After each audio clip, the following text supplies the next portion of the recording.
कैसे हैं दोस्तों? आप सभी का हमारे चैनल पर हार्दिक स्वागत है।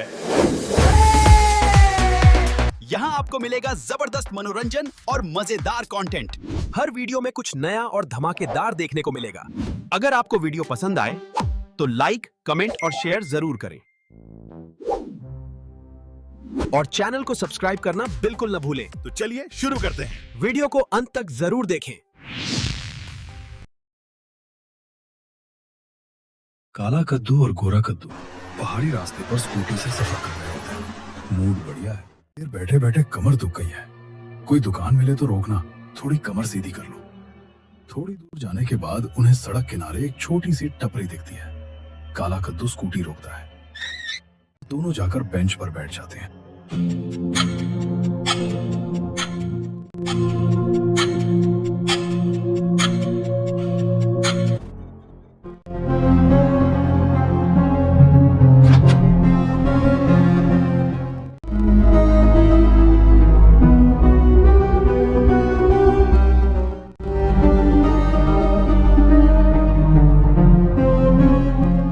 के बीच घूम रही थी। बीच कब्रिस्तान में ईविल नन ने अपने सामने एक रहस्यमयी आकृति बना रखी थी और उसके चारों ओर 4 खोपड़ियां सजी हुई थी।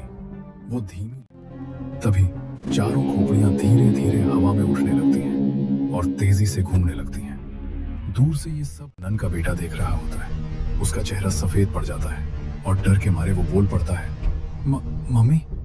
जमीन पर गिर जाती है। अचानक कब्रों के बीच से काला धुआं उठने लगता है और उसी धुएं के बीच से एक डरावनी आकृति निकलती है। वो था शैतान। झटके में उसका सिर पकड़ता है और घुमा देता है। नन वहीं जमीन पर गिर जाती है और अगले ही पल शैतान धुएं में गायब हो जाता है। नन का बेटा उसे जमीन पर गिरा हुआ देखता है। वो घबराकर दौड़ते हुए उसके पास, अब मैं आपको वापस जिंदा करूंगा, किसी भी कीमत पर। काला कद्दू और गोरा कद्दू दोनों के हाथ में गरम गरम चाय के कुल्हड़ होते हैं। पहाड़ों में चाय पीने का मजा ही कुछ और है। फिर वो चाय वाले से पूछता है, भैया चर्च वाला गांव यही पास में है ना? हाँ जाता तो है, लेकिन तुम दोनों को वहां नहीं जाना चाहिए। जो भी जाता है वो वापस नहीं आता। अरे भैया ये सब बेकार की बातें हैं। ये बताइए चाय के कितने हुए? चाय वाला हाथ से 5 का इशारा करता है। वैसे जाना तो नहीं चाहिए, पर अगर जाना ही है तो सुन लो। स्कूटी और बाइक सड़क के मोड़ से एक पुरानी सी बस आती दिखती है। बस का रंग उड़ा हुआ, बॉडी पर जगह जगह जंग के निशान और अंदर से पूरी बस खाली होती है। ड्राइवर का चेहरा भी अजीब सा लगता है। गालों पर पुरानी चोट के निशान और आंखों में ठंडी सी चमक। बस आकर सीधे काला कद्दू के सामने रुकती है। काला कद्दू और गोरा कद्दू किस्मत बदलने आई थी। नन का बेटा वापस लौट आता है, डरा हुआ सा, सहमा हुआ सा। वो टेबल पर रखी पुरानी लालटेन उठाता है। हाथ हल्के कांप रहे होते हैं और डरते डरते आगे बढ़ता है। लंबे गलियारे में उसके कदमों की आहट गूंजती है। वो एक दरवाजे के पास रुकता है, सांस रोककर। वो धीरे धीरे आगे बढ़ता है। उसकी नजरें कुछ ढूंढ रही थी। एक शेल्फ, फिर दूसरी, लेकिन उसे कुछ नहीं मिलता। फिर वो तीसरी अलमारी की तरफ बढ़ता है और तभी उसकी नजर उस किताब पर पड़ती है जिसे नन अक्सर पढ़ा करती थी। वो कांपते हाथों से किताब निकालता ही है कि अचानक वो किताब उसके हाथ से झटक कर हवा में उड़ने लगती है। मन सोचता है शायद इसी में मम्मी को वापस लाने का रास्ता छुपा हो। बस अचानक चरमराती हुई रुकती है। काला कद्दू और गोरा कद्दू नीचे उतरते हैं। काला कद्दू चारों तरफ नजर दौड़ाता है। सड़कें खाली, गलियां सूनी, एक भी इंसान दिखाई नहीं देता। यार ये गांव तो बहुत सुनसान है, कोई दिख ही नहीं रहा। अरे मारने के बाद भी काला कद्दू और गोरा कद्दू को एक भी इंसान नहीं मिलता। अब थकान भी होने लगती है और डर भी। चारों तरफ सन्नाटा इतना गहरा हो जाता है कि अपनी ही सांसों की आवाज डराने लगती है। यार अब सच में टेंशन हो रही है। रहेंगे कहां?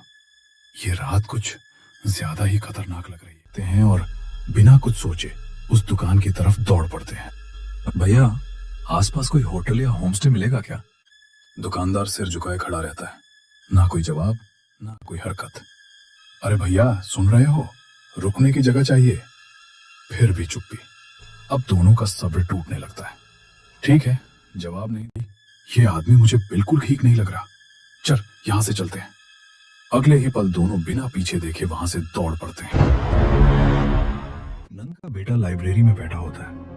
सामने मेज पर वही रहस्यमयी किताब पड़ी होती है। वो बस उसे घूर ही रहा होता है कि अचानक किताब अपने आप खुल जाती है और तीसरे पन्ने पर भी वही सब होता है। लेकिन जैसे ही चौथा पन्ना खुलता है, नन का बेटा कांप जाता है। उस पर लिखा होता है मरे हुए को वापस लाने की विधि, और नीचे किसी गोरे लड़के की बलि। उसकी सांसें अटक जाती हैं, डर के मारे हाथ कांपने लगते हैं। तभी काला कद्दू और गोरा कद्दू तोड़ते तोड़ते काफी दूर निकल आते हैं। हाफते हुए रुकते ही सामने उन्हें एक पुराना कुआं दिखाई देता है। दोनों की आंखें चमक उठती हैं, जैसे रेगिस्तान में नखलिस्तान मिल गया हो। वे भागकर कुएं के पास पहुंचते हैं और अंदर झांकते हैं। कुआं पानी से लबालब भरा हुआ होता है। ओहो, आज तो जान बच गई। इतनी जोर की प्यास लगी है कि पूरा कुआं ही पी जाऊं। वो तुरंत बाल्टी पकड़ता है और धीरे धीरे रस्सी नीचे छोड़ता है। छपाक की आवाज आती है। फिर पूरी ताकत लगाकर बाल्टी ऊपर खींचता है। पानी से भरी बाल्टी देखकर दोनों उसे ऐसे घूरते हैं जैसे सदियों से प्यासे हो। काला कद्दू और गोरा कद्दू घनी झाड़ियों को चीरते हुए बाहर निकलते हैं और उनके सामने एक पुराना चर्च खड़ा होता है। दोनों की आंखों में राहत झलक जाती है।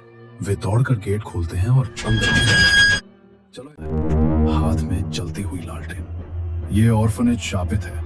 जो भी इसके आसपास भी भटकता है वो जिंदा नहीं बचता। भाग जाओ यहाँ से। तो फिर आप कैसे जिंदा हो? अरे छोड़ो यार, लगता है इन्होंने ज्यादा पी लिया। अरे चाचा जाओ यहाँ से, हमें परेशान मत करो। बूढ़ा आदमी धीरे धीरे पीछे हटते हुए बोलता है। मैंने चेता, लेकिन उन्हें ये नहीं पता होता कि कहीं अंधेरे में कोई उन्हें देख रहा है। तो दोस्तों, आपको क्या लगता है अब काला कद्दू और गोरा कद्दू के साथ क्या होने वाला है? कमेंट में जरूर बताइए।